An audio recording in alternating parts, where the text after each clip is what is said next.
Episode 84. So Addison tells Chelsea she misses her and she wants her back. And I don't even know why I added this because I'm tired of Addison already. Go away, married woman. Go away. Next, Randy pulls a gun on Kenny and he tells Kenny he's there to finish the job and that Kenny messed with the wrong people and they have to take a ride. So, he's talking like he's some black mobster. Let's take a ride by the lake. That kind of remind me of this Lavelle Crawford comedy special, and he was talking about how his mom, when they would cut up, his mom would say, "Let's take a ride. We going down by the lake." That's what it sounds like. Oh, anyway, I'm being silly. But next, Smitty tells his boss that Detective Malone was investigated by Internal Affairs and he's trying to get info on those sealed records. And he says that Vernon Dupree was a witness at Detective Malone's Internal Affairs investigation. So Smitty is on the trail, and the deeper he dig, the more problems he's going to cause his husband. And more than likely himself as well. Next, Jacob's dad, the chief, tells him he heard he was asking around about Detective Malone and what has he heard. And Jacob tells him about what Smitty learned, and Jacob don't even realize that you talking to the enemy. He has the face of your dad. You are telling everything that you shouldn't be telling. And so you're giving intel to let the opposite side know, and it's going right back to Detective Malone. So his dad tells him Smitty rubbed Detective Malone the wrong way, and he's not going to have Smitty run Detective Malone's good name through the mud. If he didn't know, he should know right now whose side his dad is really on. Next, Joey's on the phone with someone, probably Bill, telling him the problem was being handled as they speak. Then he starts reminiscing about him and Vanessa on that poker table. And that funky poker table, he needs to get it out of there. I'm like, people sit down at that table? Anyway, let me stop. So Randy comes in and places his gun on the poker table and tells Joey they have a problem. And he's right about that, because I doubt he did what he was supposed to, which is take Kenny by the lake and dump him. Next, Addison asks Chelsea what does she think about the two of them getting together. And Chelsea says that she's with Madison now. And Addison asks if they can go out as friends. And Chelsea tells her that's not possible. It's so tired. And oh girl, she just don't want to see Chelsea move on. And if Chelsea was still hung up on her, she would be dissing Chelsea. So let's let it go. Move on. Go away. Next, Jacob tells his dad, the chief, that he's wrong about Smitty. And Jacob gets a call from Naomi and she tells him she's at the hospital and to come quick. Next, Joey asks Randy, is that racist piece of shit dead? And I like Joey. I like Joey now. So Randy tells him he shot him and dumped the body in the river like he told him. And I think Randy's lying. I really don't think Randy is about the mob style life where folks are getting taken out all the time, either by you or someone else. That Randy don't fit that slot. So Randy says he thinks there was a witness, and he tells Joey he has a son and he can't go to prison. That's how I know he's not about that life. Because if you were caring about your son and caring about if you went to prison, you wouldn't be working for Joey at all. Why are you working for a mobster? who does illegal stuff and crying about going to jail and what you can't do illegally. That's your job. Like, what the hell is wrong with him? So Joey tells him to lay low, and Joey asks him what did he tell his baby mama, and that he can take a trip, and it'll be on him with his baby mama and his kid. And Randy starts to leave, and Joey tells him, ain't he forgetting something? His money. So I assume he's talking about the money that Bill gave Kenny, because Joey wants that money back. Oh, that's probably Joe. That's how Joey's included. It just, okay, I get it now.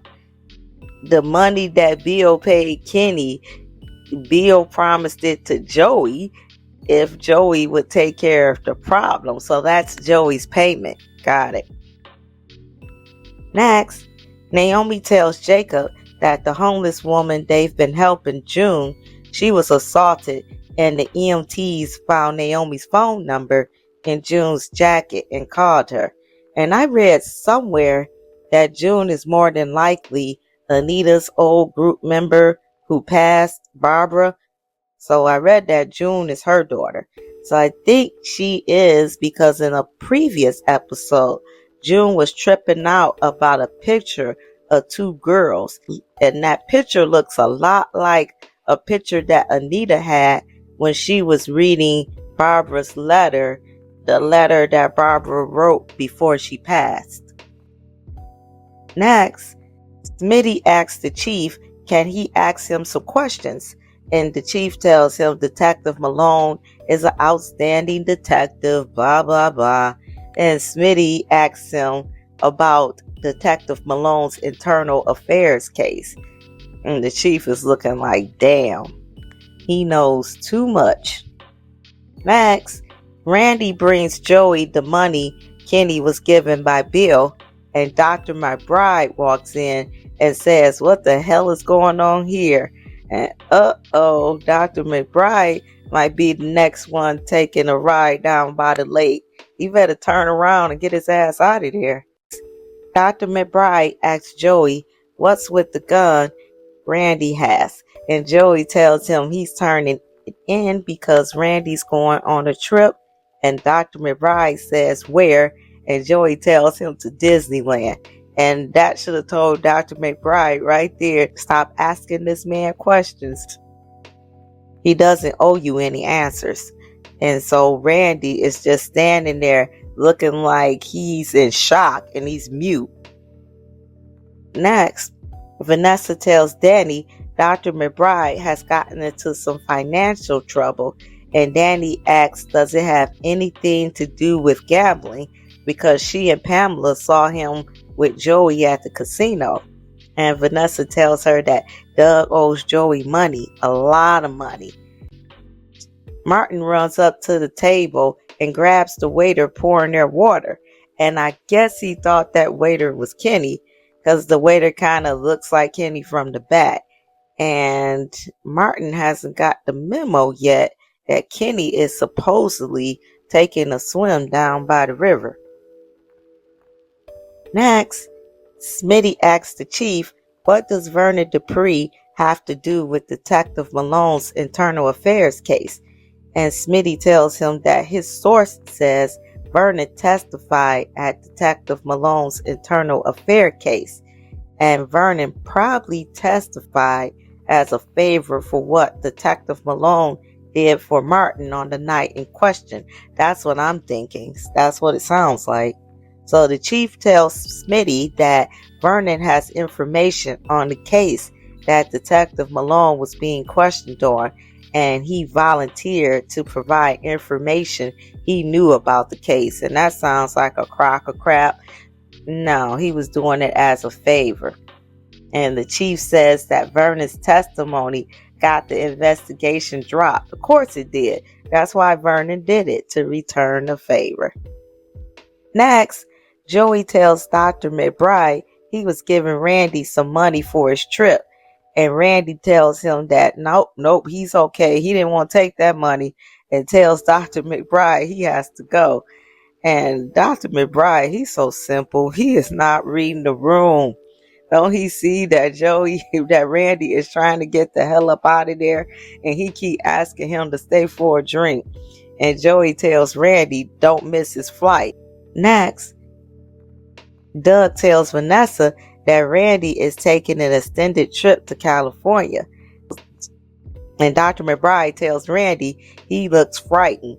And so Vanessa asks Randy, is it true that he's frightened of Joey? And Randy says terrified. And I think that Randy didn't do what he was supposed to do. And that's why he's terrified. And he should be. Next, the chief tells Vernon that Smitty found out about him testifying for Detective Malone. And Vernon tells the chief that he thought those hearings were confidential. And the chief goes on to let him know that Smitty found some way to access closed files. And he tells Vernon that Smitty's getting really close. And it's going to be a problem for the whole Get Along gang. Next, Martin comes home and finds Kenny beat up and playing chess with Tyrell. And I knew Randy wasn't about that life. I knew he didn't kill Kenny. And that's why Randy is so terrified and wants to get up out of the city quickly, because he knew he didn't do what he was supposed to do and that Joey's coming for him. And that ends the episode.